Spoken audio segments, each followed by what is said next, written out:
Last week, we have seen how to take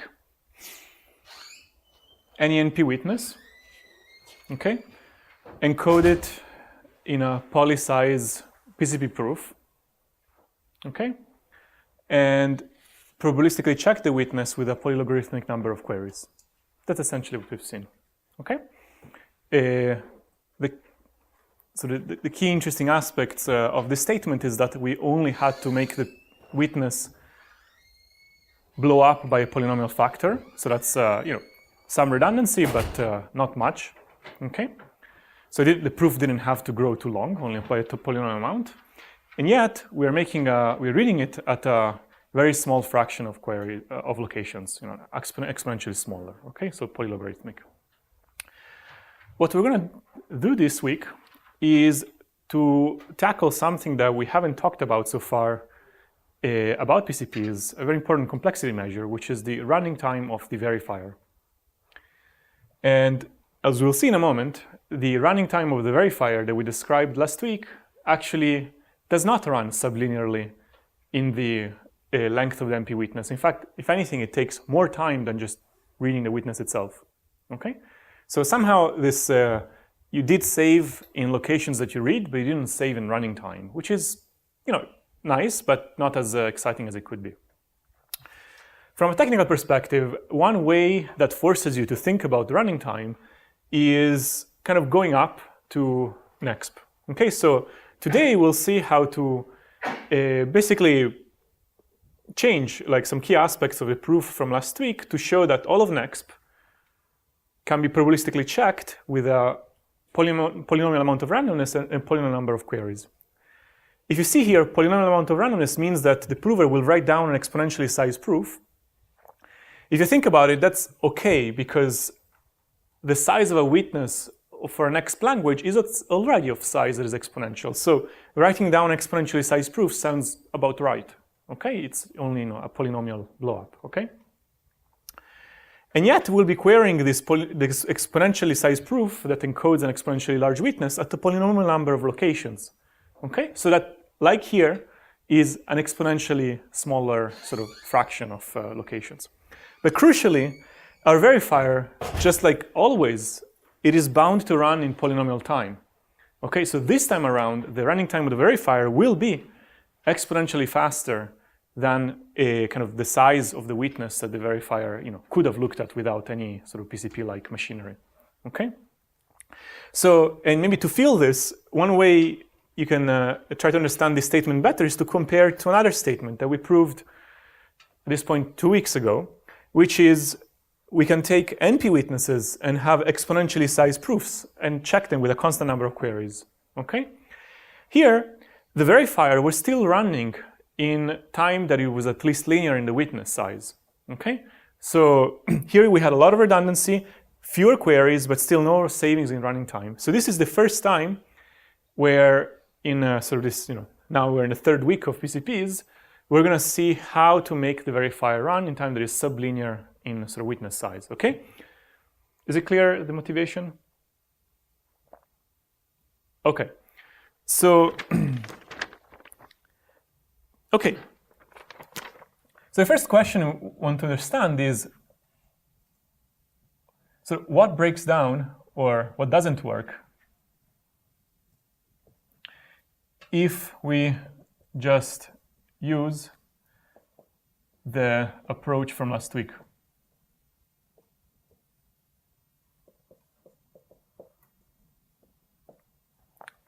So I kind of alluded to that already last week, but does anybody remember? How did the PCP look like for this one? What was the first step, for example? What language did we target even? What language did we target for NP?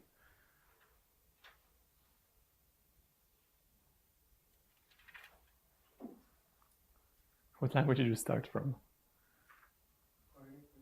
Quadratic equations over some finite field, yes. And so that means that the input to the verifier is a list of quadratic equations. Okay. So what was the first thing the verifier does with those quadratic equations?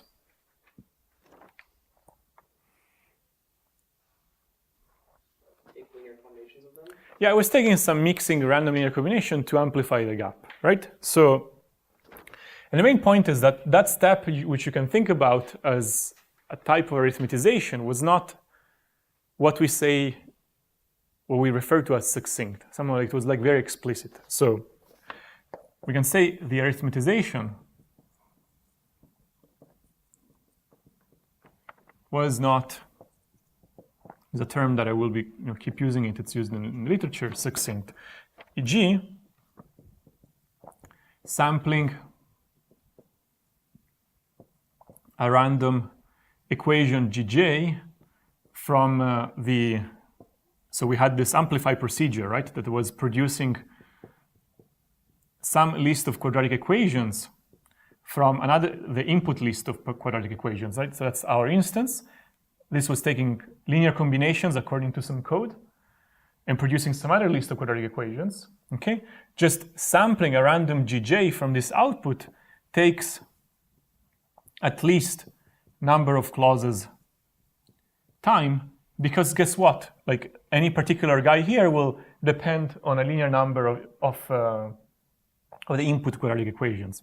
And this is actually not the end. Then also, and evaluating, so then what happened was, once we had a Gj, we had to do some sumcheck-like protocol on Gj, and we had to evaluate its low degree extension at a random point.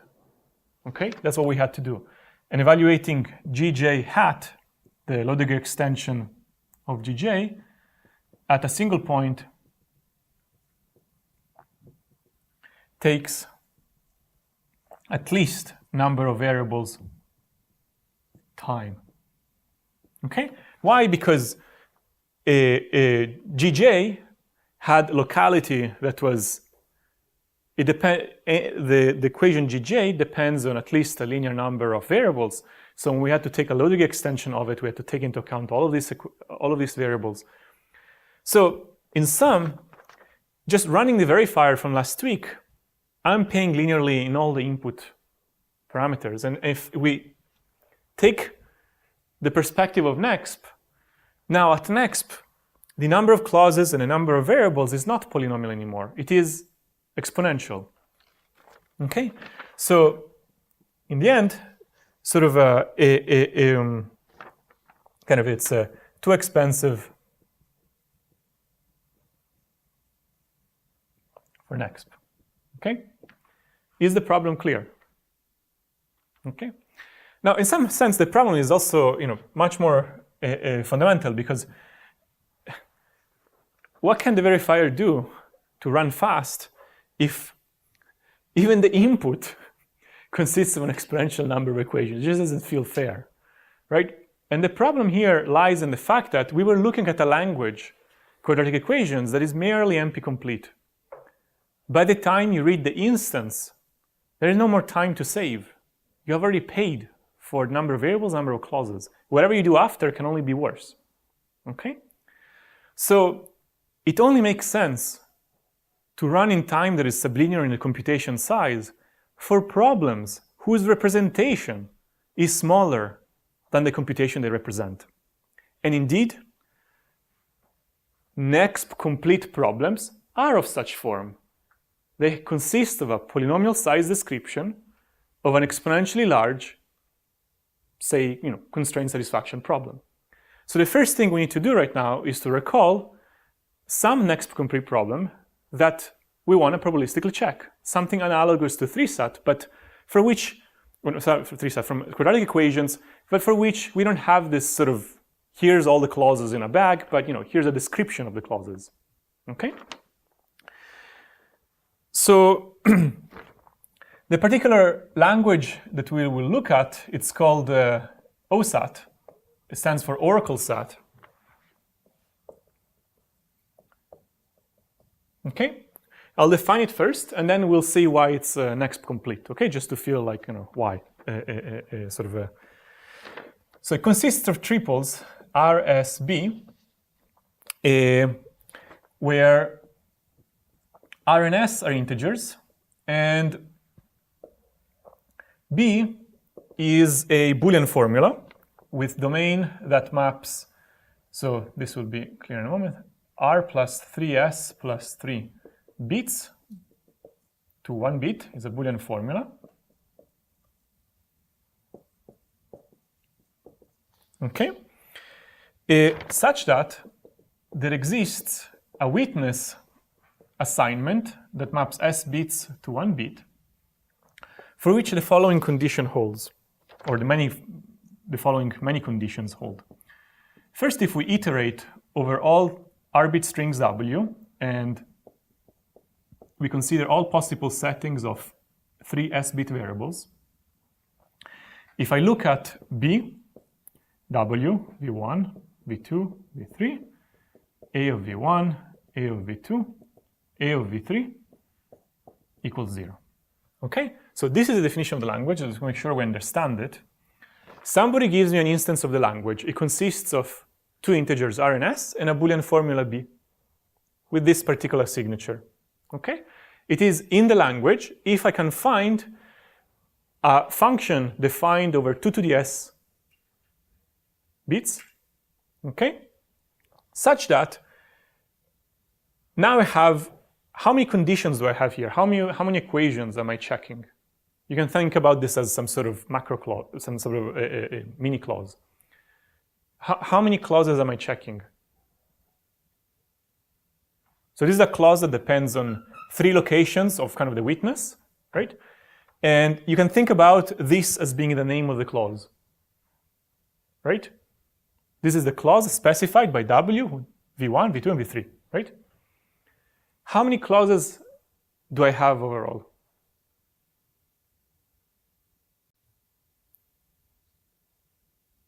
Yeah? S cubed? This cubed is a little bit small, right? I mean, how many things do I have here? Oh, 2s.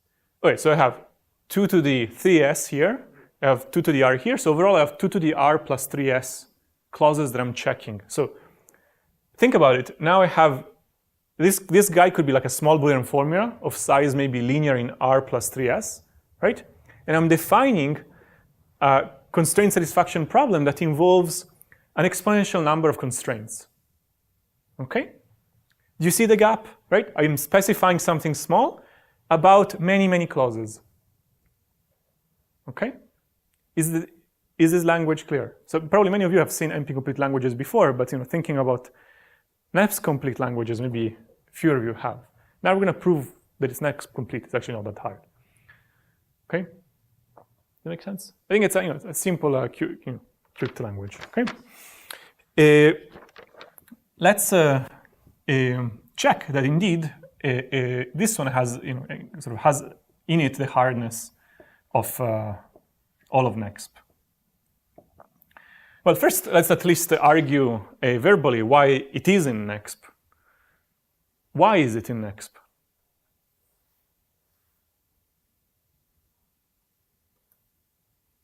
So NEXP means that I can exhibit a Turing machine that in non-deterministic exponential time decides whether the instance is in the language or not. So what is the non-deterministic Turing machine that I should consider?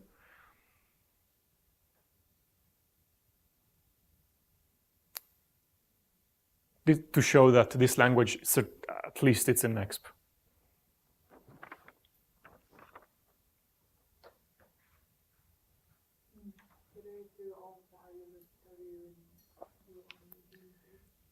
That I can do because I have exponential time, but what's my witness? Yeah. So I just consider a machine where in the witness tape sits A, okay? In the input tape, I receive these things. And the program of the machine, or rather the machine, will do the following. It will iterate over all these things. And for each setting of these guys, it will evaluate this by looking up these values in the witness tape. This will take no more than exponential time. Okay? And that's it. Really, that means this thing is in NEXP. Okay? All right, but now we want to say that it actually is NEXP hard, okay? That it captures the hardness of any NEXP problem, okay? It's important to show that it's NEXP hard for this result the particular proof won't matter too much for the probabilistic checking. It's just the reason why I'm going through this is that I want you to feel familiar with what this problem means. Okay, so if we use it to capture the computation of a machine, then that's one way to exercise that. So suppose that L is a language in NEXP. Okay, so if it's in NEXP, it means that there is a Turing machine M that decides L, okay? And this Turing machine runs in a non-deterministic exponential time. So let X be an input of length n, okay? And now our goal is we need to write an instance of this OSAT language whose satisfiability encodes the condition whether X is an L. Okay, that's what we have to do. So intuitively, what do you think? What fundamental fact in complexity we're going to be using here? So this is a collection of local conditions. Here I have general computation. What fundamental fact about computation are we going to use?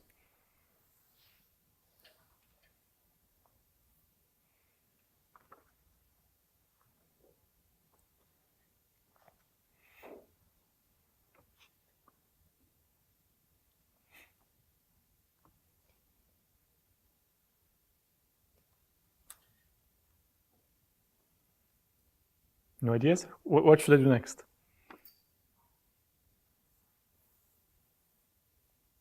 Anyway, we're not doing PCPs right now. We're just doing plain complexity theory, okay?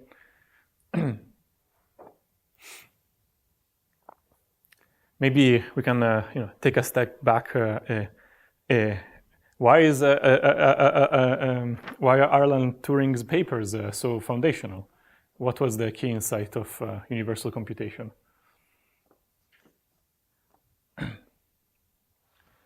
That it can be local, okay? So like a key fact is that universal computation is not some complicated magical machine. It is a sequence of local transformations on state, okay? A fundamental fact in complexity theory that expresses this is the Cook-Levin Theorem, okay? That says that if we have a machine, I can think about the machine as a collection of local constraints, okay? So here we're going to be applying the Cook-Levin Theorem to derive so we can think about it as a 3CNF, right? That encodes the correctness of M. Okay, and this 3CNF, has this local constraints, so that we can think about sort of in a local way. So, okay, let me write it. So let phi of x be a 3CNF that encodes the condition that M accepts X within exp of n time steps. Okay, such a thing comes from the Cook-Levin theorem. Right? It's a collection of local things, and now this is a big 3CNF, right? Notice that phi of x has 2 to the poly of n vars and 2 to the poly of n clauses. Okay, so it's a very big 3CNF. Okay, and let's just set S to be the logarithm base 2 of NV. Intuitively it's because that's going to count is log the number of variables. Now, despite the fact that this formula is exponential size, we can think about it in a very local way, right? Because the computational Turing machine is kind of like step by step, right? So even though there is an exponentially large tableau, we can actually describe how the 3CNF looks like in any particular location using a small circuit. We can predict, right? We can just look at between step I and step I plus 1, and we can ask, well, if the head of the machine were here, then this is what would happen. If the head of the machine was here, this is what would happen. Oh, by the way, if the head of the machine is not here, then nothing happens, right? So there's a lot of local constraints that we can talk about without actually opening up the entire formula.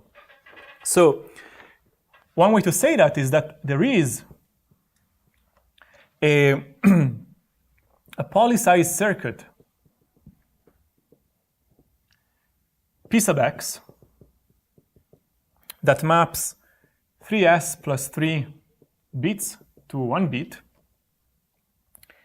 When I say poly-size, I mean sort of poly in the description of m, which is constant, and x, okay? So that's all I really need to know. And maybe I also need to put logarithm in. No, that's really enough. That's enough. That describes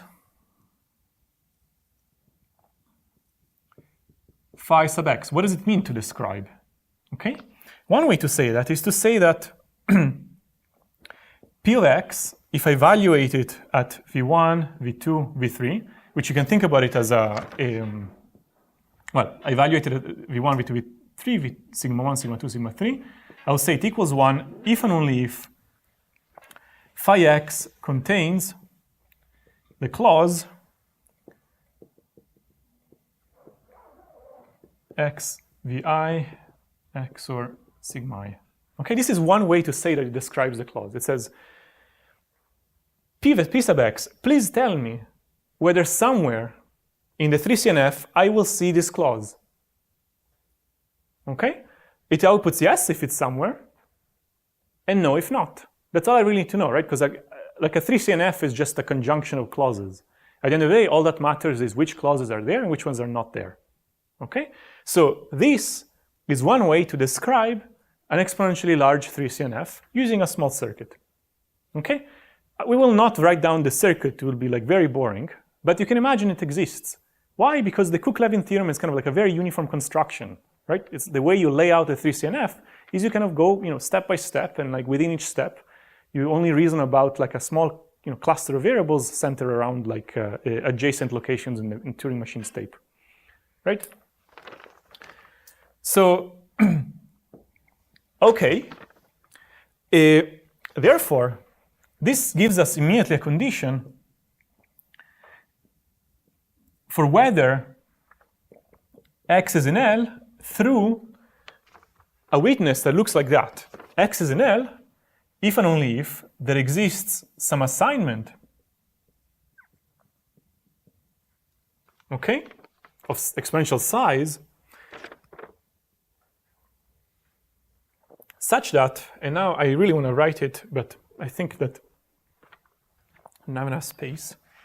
I'll do it up here. X is in L if and only if there exists some assignment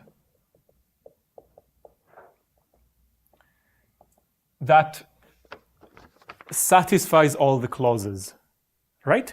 So one way to say it is to say, okay, well, I don't know what the clauses are. Let me just consider all possible settings. Okay. By the way, in case it wasn't clear, these are acting as negations. Okay, so these variables are representing is there a negation or not in the clause, right? I'm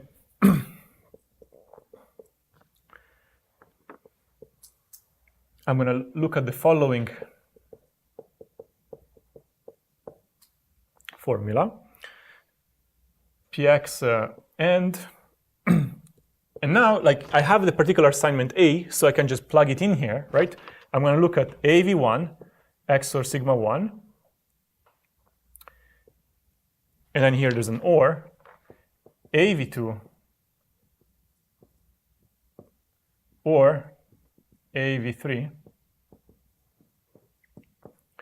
And I'm going to say this is 0. But actually, so when this is 1, there is a clause, right? And I want this to be 0 only if this one is satisfied. Okay? So I'm going to put a negation here. Okay, let's try to say, I want to say that X is in L if and only if, when I look at all these things, this equation always evaluates to 0. Okay? So let's try to parse what's happening here. For some settings, there will be no interesting clause. So this thing will say 0 and I get 0. That's okay, right? So when this says 1, I need to make sure that A satisfies the clause. Okay? So if it satisfies the clause, this will evaluate to 1 and I get 0. Conversely, if it doesn't satisfy the clause, this will evaluate to 0. I'll negate it, get 1, and I would get a 1, which is a violation. Okay? So, you see, this is basically encoding the satisfiability of X through this exponential number of clauses. We're almost at the point where we have an OSAT instance. What are we missing? There's one more thing that we need to do before we're there.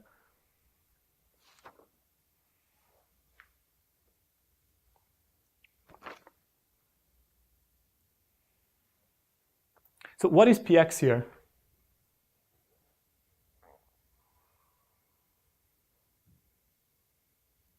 Yeah, I see some of you that are perplexed. I'm glad that we're going through this reduction, because like it seems like not many of you are sort of used to think about NEXP. Maybe that'd be something to read up after lecture.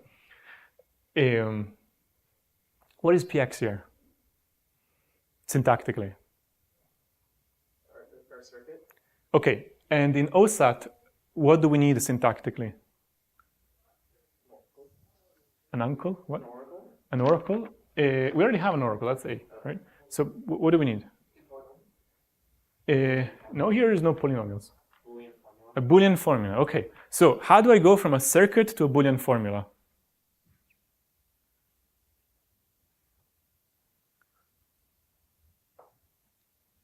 This is like really CS 170 material. Like there's a lecture where I teach this. What? I apply Cook-Levin again. I just open it up, I see what's inside, and I'll just write a formula for it. What's going to happen is that I will have a few extra variables that represent the wires, right? So, by the way, why am I insisting on a formula here is because later it will be important that it's a formula, so that's why I'm doing it. But I'm applying Cook-Levin again. I have a circuit, it's some computation. I just look inside, it looks this way and this other way, and I just create a formula that represents that computation. So, so apply Cook-Levin to PX to get a Boolean formula. Let's call it PX, what do I do here? PX tilde. Now PX tilde, it will take as input 3s plus 3 bits, but also all the auxiliary variables that represent the internal wires of the circuit. So I'll put here R tilde plus 3s plus 3. And it has the property that P of x evaluated at V1, V2, V3, sigma 1, sigma 2, sigma 3 equals 1 if and only if there is some setting of the auxiliary variables, let's call it W tilde in 0, 1, R tilde, such that Px tilde, when you pass in W tilde, and then V1, V2, V3, sigma 1, sigma 2, sigma 3, you get a 1, right? So this is just the internal computation. I'm kind of squashing the circuit into a collection of little clauses, right? Now I have a formula, and I can just kind of put it back into this equation, and I get overall the thing that I wanted. I'm going to define my B, which is from, this is the B, the one that I want. It's from R plus 3s plus 3 to B. So B will take as input W tilde. I'm going to take this sigma 1, sigma 2, sigma 3 and make them part of, call this entire thing W. Okay? Then I have the V1, V2, V3, right? And then I have the answers that A gives. And I define this one to just be px tilde at w tilde, v1, v2, v3, sigma 1, sigma 2, sigma 3, and this expression here. A1 XOR sigma 1 or A2 XOR sigma 2 or A3 XOR sigma 3, everything negated. So that's my final B, right? Because inside here, we will be plugging in, where did it go? We're plugging in A, right? These A1, A2, A3 are single bits that will represent once we invoke it on the output of A, right? V1, V2, V3 are sort of choosing where we are, right? In the formula, and this W here, which has is inside 0, 1 to the R, where I've set R to be R tilde plus 3. Okay, it contains the auxiliary variables and the 3 negation bits. Okay? Okay, so now we have encoded the satisfiability of this satisfiability into one Boolean formula B that has what we wanted. Okay? Questions about this?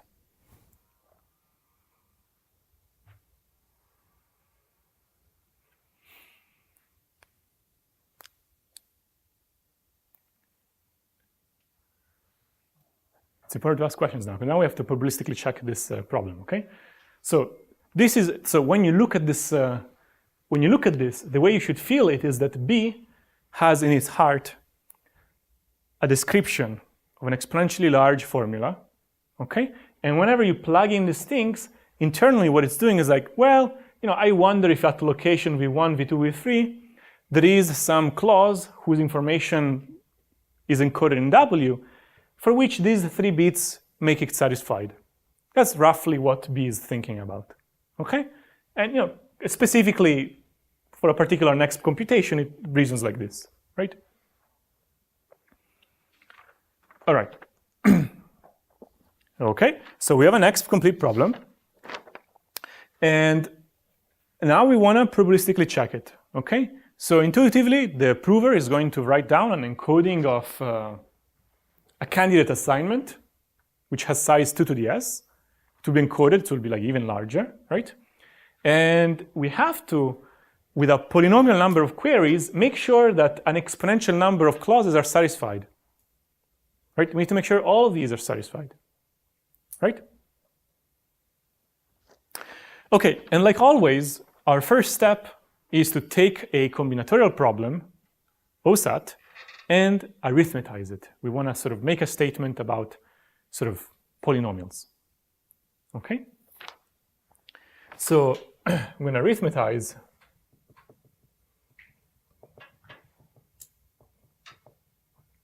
OSAT. Okay? Now, the bad way of arithmetizing OSAT would be to say, oh, look, we have an exponential number of clauses. Let's apply a linear transformation to the exponential number of clauses to increase the gap, right?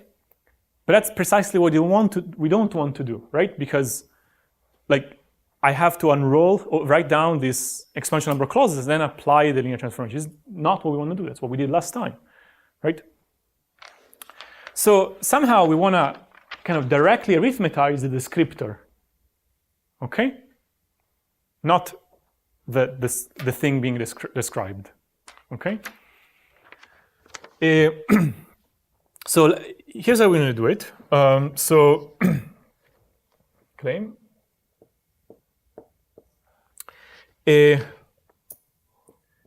We can compute in polytime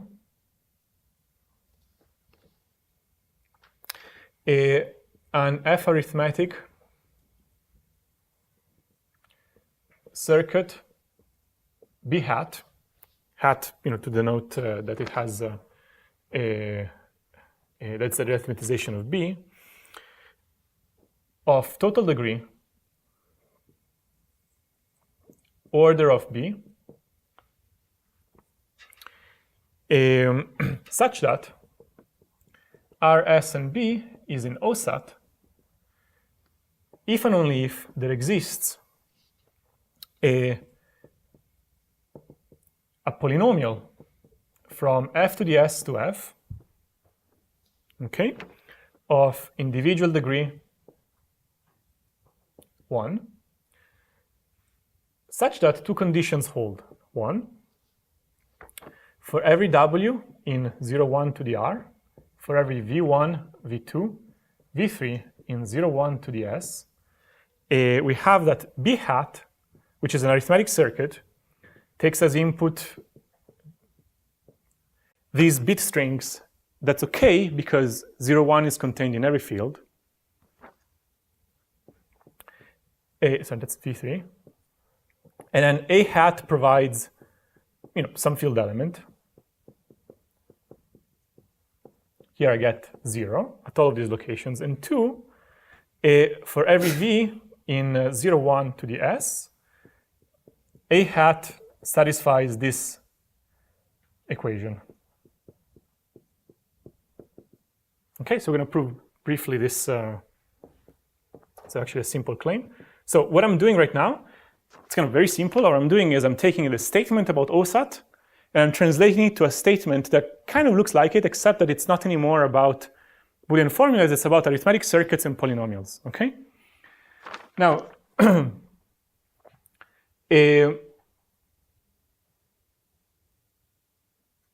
so it looks very similar. So what do you think we're going to be doing here? What's a natural way to achieve this? So like this looks exactly like the condition there. There's a new condition here. Let's maybe look at this condition first.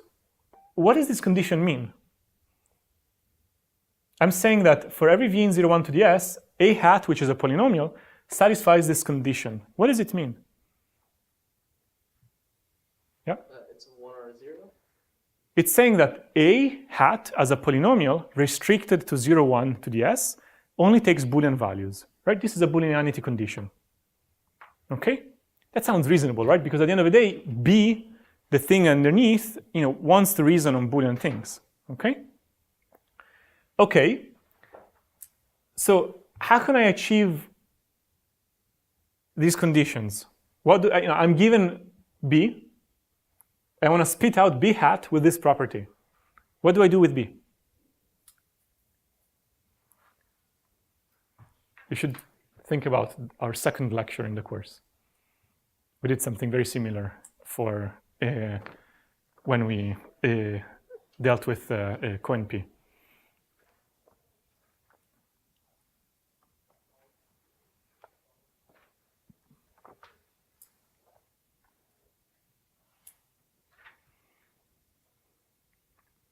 So I have a Boolean formula. I want to create an arithmetic circuit out of it.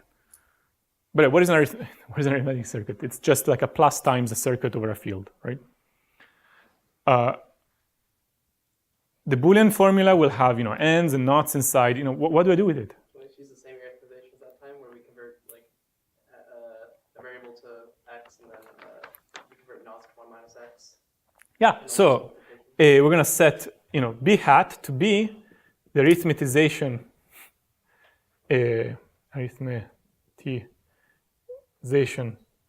of b, where in b we replace, say, a and b with a times b and not a with 1 minus a. Right? So assume without loss of generality that my formula contains only ands and nots. If there are some words, come up with also some gadget, right? It's also similar. And the and will become just field multiplication, and the not will be like 1 minus that. Now with this change, I know that when I invoke b hat on Boolean values, its output coincides with b, right? Notice that kind of b hat on Boolean values matches b. Okay, by design. okay? So what should A hat be?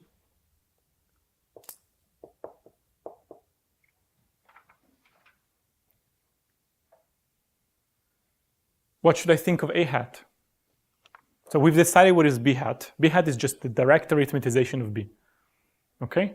I just like go through the Boolean circuit and replace things with, times and, 1 minus the variable. What should A hat be?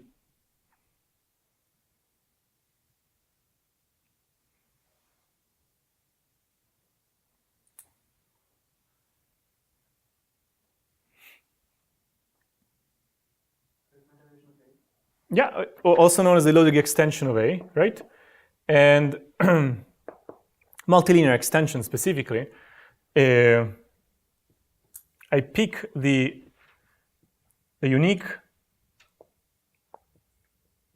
multilinear polynomial that matches A on the Boolean hypercube, okay? And this is a polynomial of individual degree 1. It is Boolean on the Boolean hypercube, right? Now, conversely, if I have anything of individual degree 1 and it is Boolean on the Boolean hypercube, then checking this is tantamount to checking B, right? So I'm just encoding the condition of OSAT. Okay? This is like, really straightforward arithmetization. Are we comfortable with it?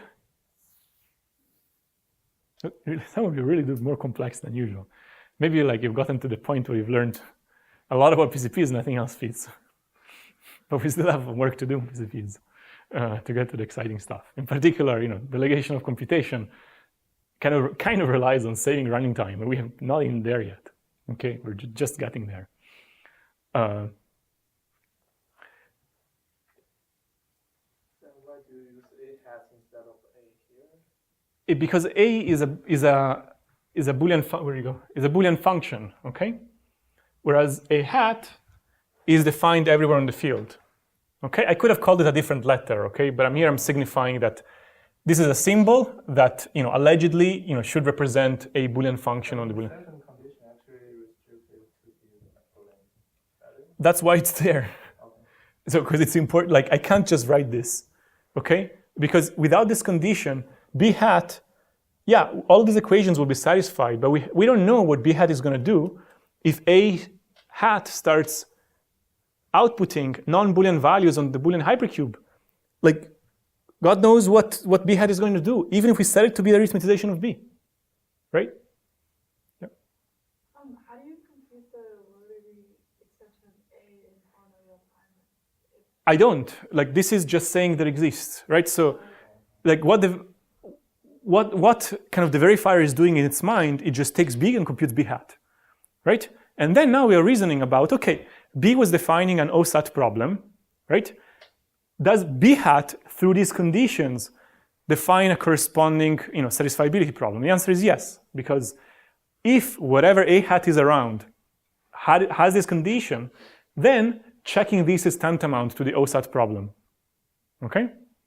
So when I say let A hat be that, I'm checking the completeness condition of this reduction, right? Okay. Right. So I'm just checking that if indeed there exists, yeah, thank you. If indeed there exists an A here, there exists an A hat that makes it satisfied. And conversely, if there is an A hat here, then the A is the restriction of A hat to the Boolean hypercube. So in particular, it shouldn't necessarily be clear why A hat comes in, because so far we've only used it on the Boolean hypercube, and it's the same as A on the Boolean. We haven't really done anything yet, right? All we're saying is that let's kind of recast the previous problem in a question about polynomials. Why? Because now we're gonna start doing something with it. The key thing that now happens is that we have a fundamental problem in the theory of probabilistic checking, which is called zero testing.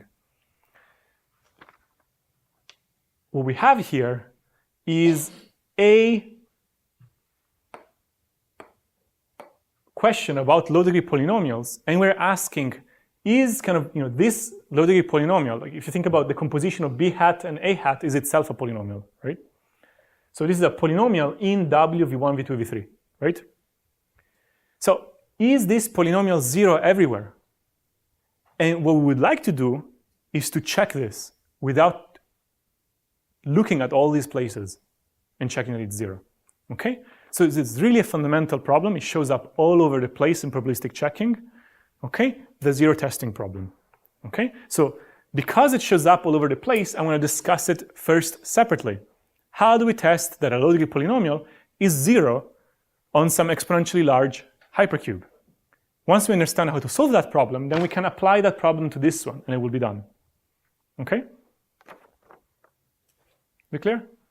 So this was, all we were doing was to kind of recast our question to be a zero testing problem. Okay? So, zero testing. So the question of, I'm given f is, so given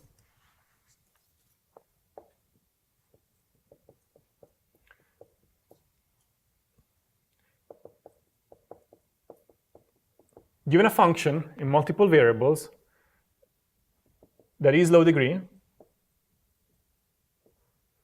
what we want to do is we want to check that f restricted to 0, 1 to the n is 0. Okay, that's what we want to do right now. What does it mean given f? It means that I have an oracle to it. What does it mean that it is low degree? It means that it's low degree, okay? Specifically here actually doesn't matter too much, but you can think about individual degree being small, okay? Say relative to the field. Clearly one way I can do that is I can just literally go and read every location in 0, 1 to the n, okay? But that takes 2 to the n queries. We want to do it with much less. So we will see a method. There's actually multiple methods to do this. One approach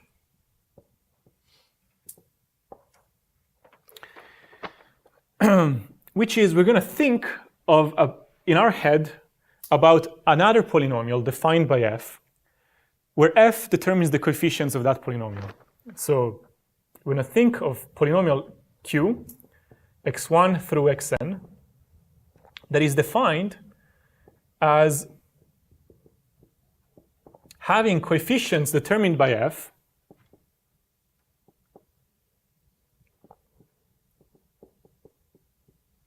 okay, so notice q is a multilinear polynomial, right? Because every variable appears either with exponent 0 or 1. And the coefficients are determined by f. Okay? Now, just simple observation. If the polynomial f indeed vanishes everywhere on 0, 1 to the n, then q, you can think about it as a q sub f, then q is the zero polynomial because all its coefficients are 0. If instead there is at least one location in 0, 1 to the n where f doesn't vanish, then the polynomial defined by f is not the zero polynomial because one monomial will appear with a non-zero coefficient. Okay, so what? The point is that now we're going to try to leverage the properties that non-zero polynomials that are of low degree, notice this one has low degree, cannot vanish at too many locations. Okay?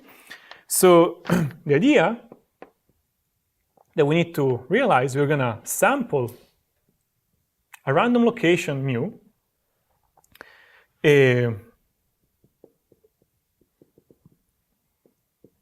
in f to the n, and we're going to check that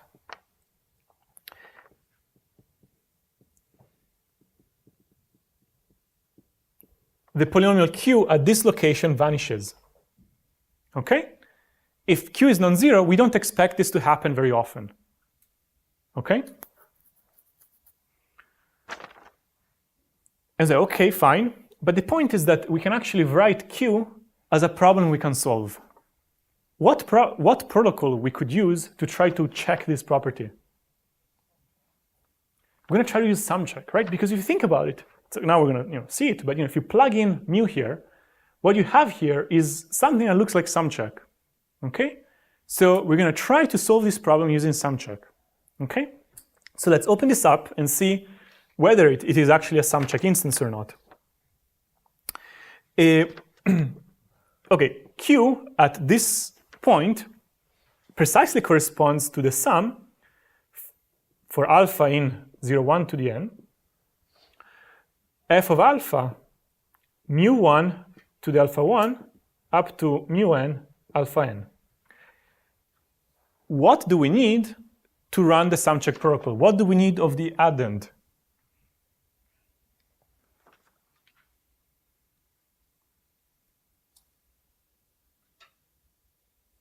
By the way, we had to deal with a similar problem last time. We were summing something, and we had to make sure that something is what?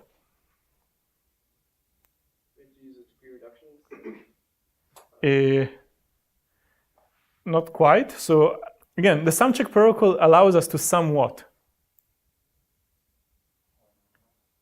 Polynomial. Is this a polynomial? Depends which variables you're talking about, right?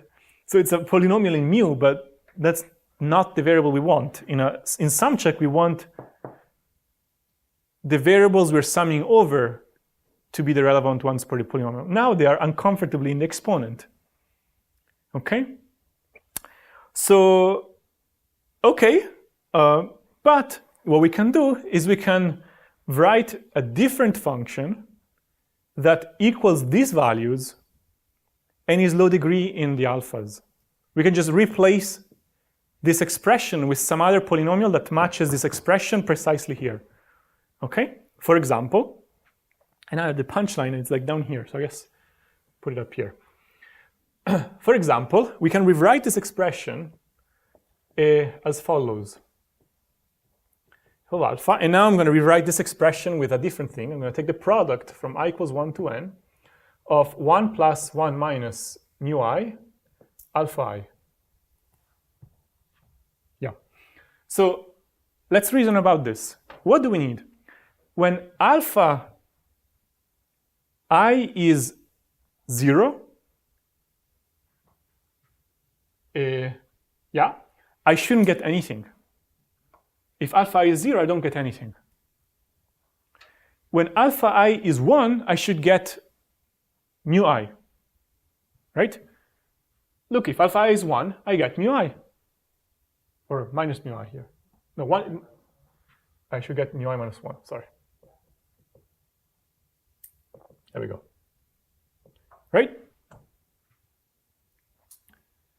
In other words, what this is, I'm actually taking the multilinear extension of this one, okay? This is what's happening, right? This is a polynomial that equals the correct values that I care about on the domain that I'm using. So this is the sumcheck polynomial.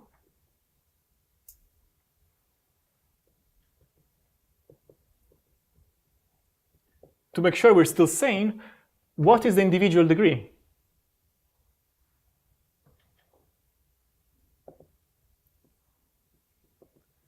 What is the individual degree?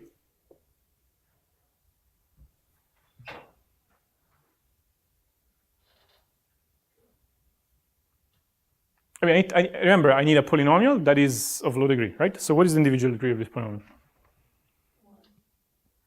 A little bit more than that. It's certainly at least 1. Maybe you're thinking about a total degree, and anyways, it would still be that, more than that. What are the contributions to each alpha I? Say, for example, the contribution to alpha 1. There will be 1 here, but there is more, right? There is also f, right? Okay, so it will be,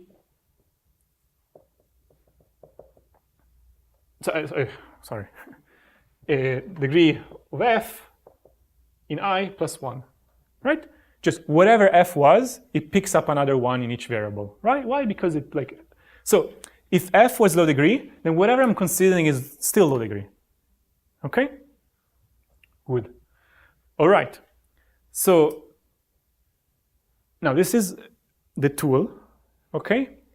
And we need to apply it to, so this is a tool that will let us check that something is 0. Now, we have to check two things are 0. One is this polynomial in the variables w, v1, v2, and v3. Right? So that is a sum check over r plus 3s variables. And this other polynomial, which is a sum check over how many variables? 2 to the s. Just 2 to the s, right? So these are two different sum check instances, okay? Let's do that. So now we're going to write down the PCP for OSAT, okay? So this is, we saw it in generality, and now we have to apply it to a specific, we have 2 zero testing instances on 2 different polynomials that we need to do, okay? Actually, in zero testing, why can't you just random sample a point and correlate that? This is a good question. The question is, why don't I just sample a point in 0, 1 to the n and I check it? Because if there is even one location in 0, 1 to the n where f doesn't vanish, I'm supposed to reject with high probability. But if I pick a random point, I will never see it. But it's low degree than on most points. No. I'm looking at the values of f has high enough degree that it could do whatever it wants on 0, 1 to the n. It could be that there is like a non-zero here or here or here, right? So like, I have no idea. I can't. That's kind of precisely the point, is that here, like, even if one location is not 0, it will create, it will kind of spread out and it will cause this Q to be non-zero with high probability. So f has individual degree that is more than one. One, right? yeah. So it's not that it's identically 0, right? Because if it had degree 1, then you could just check, because then it would be identically 0. But it has degree more than 1 that you can't know. Yeah. You're saying the f is low degree is not respect to the domain on the 0. It's low degree, but it's degree like 2 or 3, right? Then Let's look here, for instance. F will be of individual degree 1 plus 1. So we are considering a function f on individual degree 2 over 0, 1 to the n. So it means that f need not be the 0 polynomial. Okay?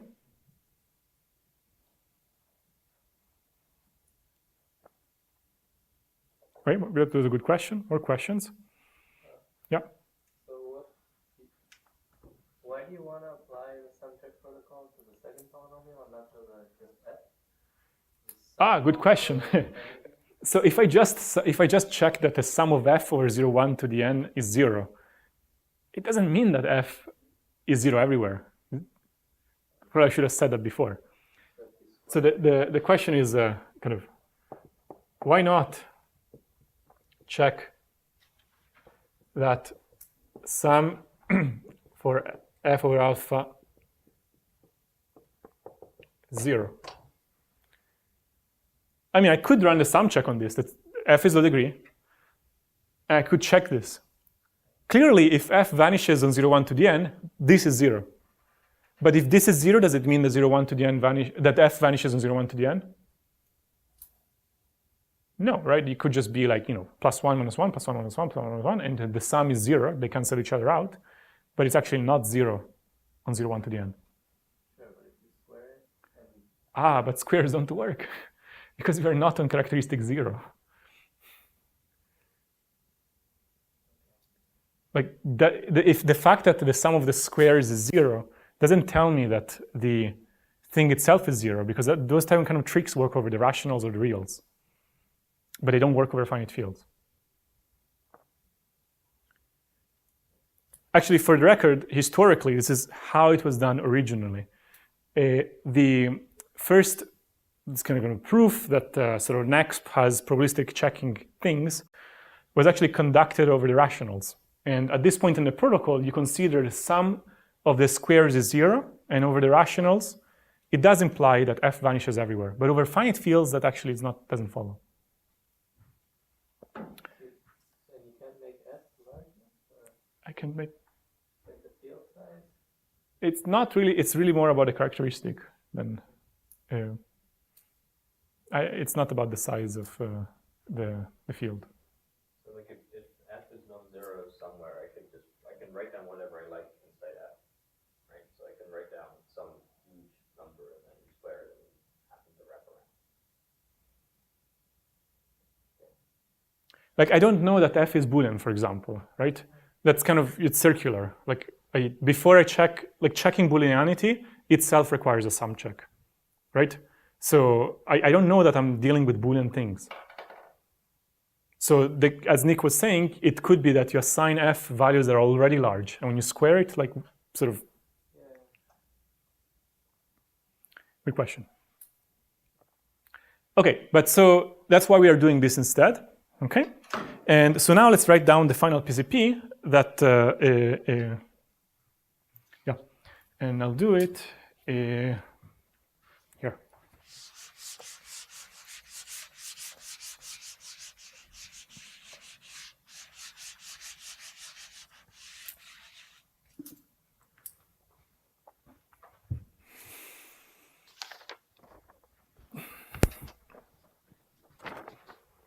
Okay, so the prover includes in the proof pi the following things. First, it includes some function from f to the s to f, which is allegedly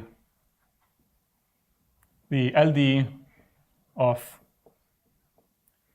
some function that it has thought about as a candidate assignment. Okay? And then remember that when we do the sumcheck protocol in PCP world, we don't have a prover to talk to. So what we have to include is what? Every choice of verifier randomness. Yeah, we have to unroll the sumcheck protocol and include basically kind of all possible transcripts, right? So, and we're not just running a sumcheck protocol, we are choosing a possible sumcheck protocol. Notice that depending upon our choice of mu, we are checking a statement. So actually we have to consider all possible statements we could be checking, because the prover doesn't know which mu I'm going to check. That's actually a feature, right? Because first he has to write down the thing and then I pick mu. So for every mu in f to the n, well, what is n? In this case, it's r plus 3s. A proof, let's call it pi 1 of mu, that q1 of mu equals 0, where q1 of mu is the polynomial, or rather the summation, where you take an alpha that is r plus 3s variables, and you take b hat and you evaluate it at w, v1, v2, v3, and then a tilde of v1, a tilde of v2, and allegedly, right, v3, times the product from I equals 1 to r plus 3s, 1 plus mu I minus 1 alpha I, right? Now, this alpha, I'm parsing it as variables of this sort, right? So here it's just easier to write it in this way, and then over here, it's easier to write it as alpha I. Okay? Do we agree that here there is all information the verifier needs to check the sum check on the first condition over there? When I say a proof by one, I mean the transcript of the sum check on this problem. Okay? And then for now we have to consider the other sum check problem for the Booleanity conditions. Now instead of mu, let's call it nu. For every nu in f to the s, a proof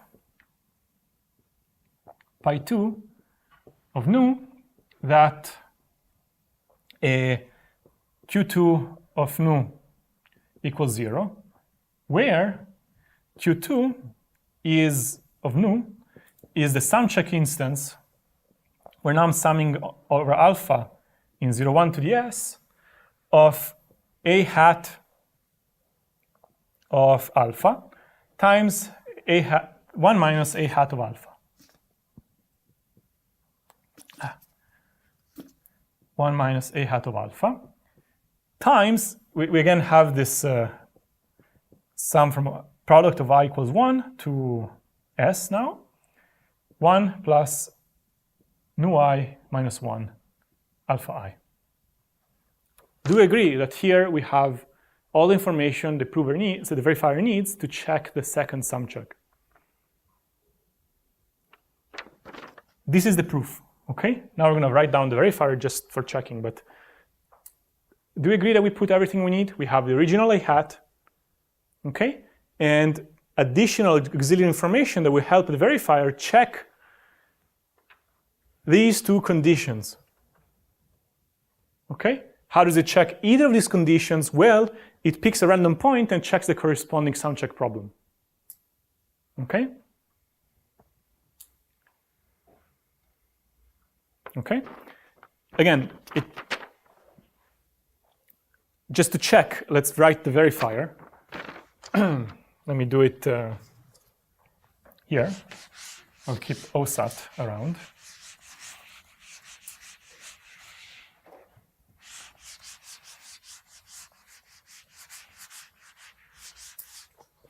The verifier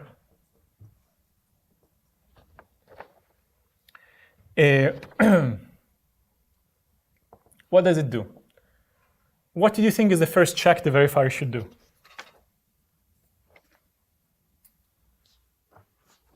Even before the sum checks, what should the verifier do?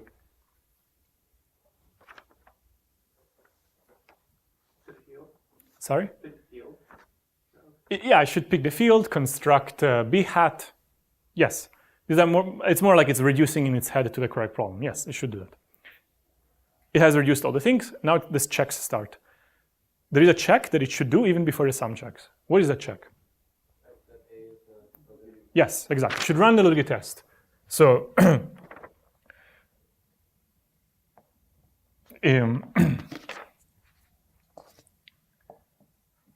check that A tilde is low degree extension. Okay, it's a low degree. So you run the low degree test from last time.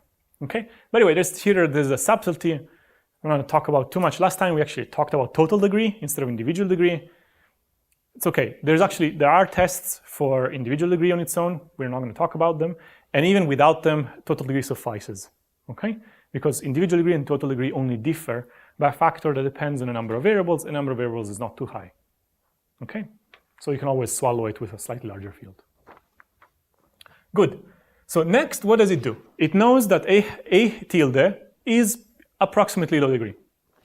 What does it do?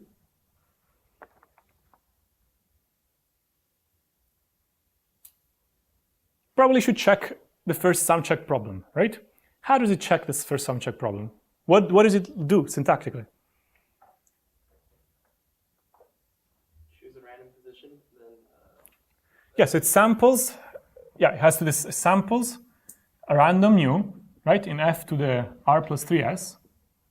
This determines the sum check problem that it's going to check, right? And checks that pi 1 mu is a sum check proof that q1 of mu equals 0. By the way, saying that checking that is a sum check proof involves more randomness. It's traveling down this unrolled transcript, right, to reach the end, right? Towards the end, this requires some queries. Well, first the traveling itself was queries, right? But then at the end, it actually has to evaluate Q1 at a random point, right? This involves queries to A tilde. How many queries?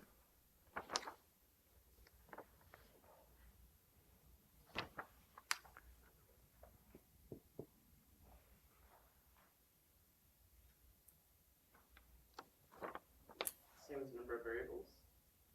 A bit less. Or What more? query the A's and then the B applied to. Yeah, so how many A's are there? Three different locations, right? So 3 random locations, by the way. Because remember, because they're random, we don't have to do self-correction. Okay, that's important. Otherwise, we would also have to do self-correction. Okay, so querying a tilde at 3 random locations. And then, then evaluate. Then evaluate kind of b hat. How? Well, it knows b hat, it's small, right?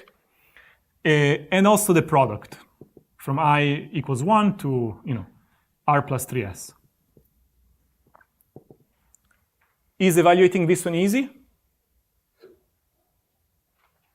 It looks easy, right? I mean, just evaluate it, right? It's a small circuit. Right? Good.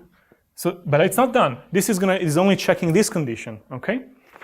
Now it's gonna sample some mu in f to the s and check that pi 2 of nu is a sumcheck proof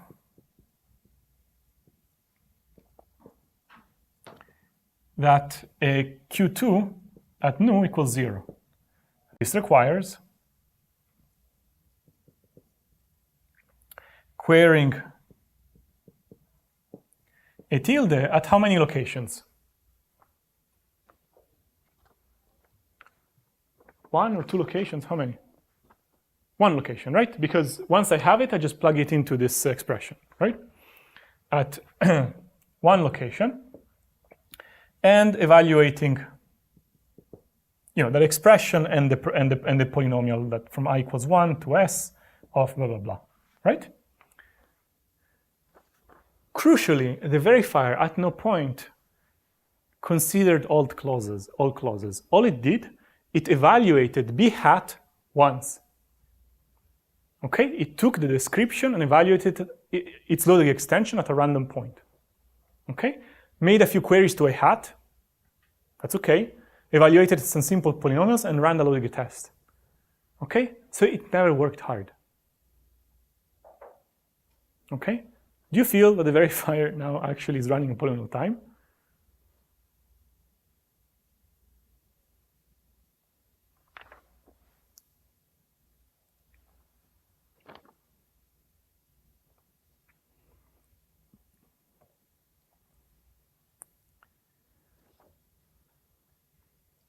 Just let it sit for a moment. So there's the prover and the verifier, okay? It's a clear kind of. So the analysis, I'm not going to do the soundness analysis. The soundness analysis says, if the A is far, then you will reject the probability. So it must be close, right? Now this thing is close to low degree. So, now you're running these guys, right? And each of these things are assuming that A tilde is close to, that A tilde is low degree, right? But because you're making a small number of random queries, the probability that you end up in a noisy region is small, or you can bound it, right? So, take that into a union bound, and otherwise you are basically querying a low degree polynomial, and now you're just checking each of these sumcheck conditions, which are respectively checking, these 2 conditions, which we designed to check the satisfiability of the OSAT instance, okay? And again, the crucial thing here we're doing is that we are not so-called unrolling the computation. We're not opening up all of the clauses. We're just writing, we're kind of making what are called succinct reductions, which are basically NEXP-complete reductions. We're moving from one NEXP-complete problem to another one, to another one, by basically changing the description of the problem, but never actually operating directly on the clauses. We're just operating on the description of the problem, right? And at some point, we get to description of a problem that we can actually probabilistically check. Okay, it's a zero testing problem. Okay, zero testing, which can check how, we write down all these possible sumcheck problems. We pick one of the sumcheck problems, and with high probability, one of them will reveal if the prover was cheating. Okay. I want to say this is another conceptual step beyond asking a small number of queries. saving running times is another sort of major conceptual step. We are not unrolling the computation. We're just doing everything implicitly. Okay? Is it clear? Like, I mean, this should be cool, okay? Now, a couple of things. So what we're gonna do next time is we're gonna come back to here and notice that if we try to take this and think about it as computations as running time t, is the proof of length poly t. That's kind of what we would like to do, what we would like, right? So if you have a t-step computation, is the proof of length poly t. That would be nice. It actually is not true. So NEXP was kind of like a warm-up for us. What we really want is we want for general n time t computations, we want poly t size proofs and poly log t verification. So we'll see next time how to actually achieve that. That's another step forward. And then I will explain a little bit of cryptography next time to see how do you use the PCP to achieve sort of delegation of computation. Okay? So that will kind of cover that will conclude like a big arch of sort of learning about probabilistic checking.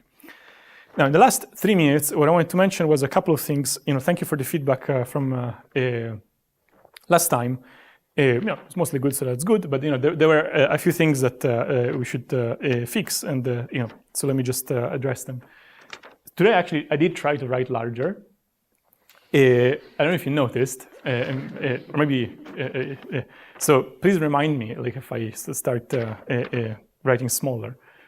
You see, it's not so easy because there's a lot of things to write, and but yeah. So just try to remind me. So that's one thing. Second is that we were falling rather behind giving comments on the Scribe notes, and that's just sorry. Like this course is only the second time that I'm teaching, and there's like actually a lot of work that goes behind each lecture, and we're just behind. But Nick is valiantly catching up on it, so you should expect comments to be forthcoming or have already come. Okay, and so please engage with Nick to kind of do these revisions. Secondly, there were people who clamored for some problem sets, or at least ungraded. And again, this was also one of our initial intentions to produce them, and then kind of we were swamped. Again, Nick is also working on that, and so you will be seeing some forthcoming problems that can help you with that. Then there was some comments about additional material and whatnot. Again, I should say, in the course website, I actually put a lot of additional materials. They're not announced in Piazza, but if you look on my personal webpage, there is a link to the syllabus, and there's a lot of links that are related to each lecture. So do check it. I don't announce it every time on Piazza because that's extra work. Just check it. Now, related to that, we're preparing a set of posts for Thursday about the course project. Okay, there will be 3 things related there. One is the administrivia of deadlines and deliverables. Okay, another one, it will be a list of suggested readings to start from. Suggested doesn't mean like we strongly encourage you to read them. Here are some things that we think are sufficiently relevant to the class and yet sufficiently challenging for you to read about that could inspire a course project. So there's that. And there is another post where we put down some example questions to think about, or examples of course projects that we would be happy to see. These 2 things don't have to really overlap necessarily. The suggested readings are one thing. The examples of problems you could try to work on is another list, right? You can try to intersect them if you want. They won't have a large intersection, but so there will be 3 different posts on these topics. I think. Oh, and then somebody suggested it might be a good idea to also peer review Scribe notes.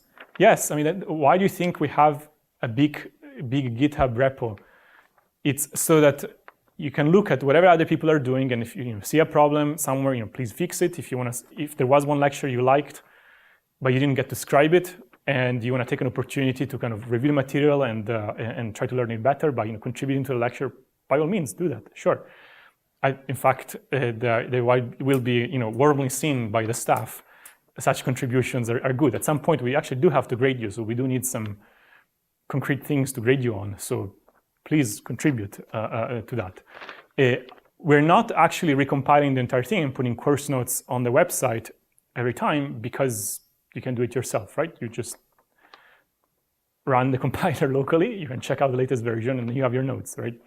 But the notes are there, always available, and which lecture corresponds to which part in the notes should be rather clear.